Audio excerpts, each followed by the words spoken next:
வணக்கம் மக்களே, நீங்க பார்க்கக்கூடிய படம் வந்து பொன்னொன்று கண்டேன். இந்த படத்துடைய ஸ்டோரி என்னக்கா, சின்ன வயசுலயே ஒரு ஸ்கூல் ஃப்ரெண்ட்ஸா வந்து இருக்காங்க.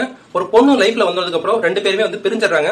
அந்த பொண்ணுக்காக சண்டை போட்டு பிரிஞ்சிடறாங்க. அதை காரணமா வச்சுதான் அவங்களுடைய நட்பு வந்து வளருது. கொஞ்ச நாள் வந்து பேசாமே இருக்காங்க. வளர்ந்ததுக்கு அப்புறம் வந்து ஸ்கூல் ரீயூனியன் சொல்லி எல்லாருமே மீட் பண்ண வராங்க இல்லையா, அந்த சமயத்துல வந்து ரெண்டு பேருமே மீட் பண்ணி நல்ல க்ளோஸ் ஃப்ரெண்ட்ஸ் ஆயிடுறாங்க.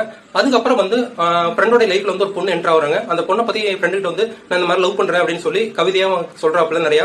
கொஞ்ச நாளுக்கு அப்புறம் தான் தெரியுது தன்னுடைய ஃப்ரெண்டோட எக்ஸ் ஒய்ஃப் வந்து டைவர்ஸ் ஆகி இருக்காங்க. அவங்கள தான் நம்ம லவ் பண்றோம் அப்படின்னு தெரிஞ்சதுக்கு அப்புறம் அவர் வந்து லவ் பண்ணாரா இல்ல விட்டு விலகிட்டாரா, ஃப்ரெண்டுக்கு வந்து இந்த செய்திக்கு தெரிஞ்சதுக்கு அப்புறம் என்ன பண்ணாரு, என்ன ஸ்டெப் எடுத்தாரு, என்ன மாதிரி கலவரம் எல்லாம் பண்ணாரு அப்படிங்கறத படத்தோட ஸ்டோரி. ரெண்டு பேருமே ஒரே பொண்ணை லவ் பண்றாங்க.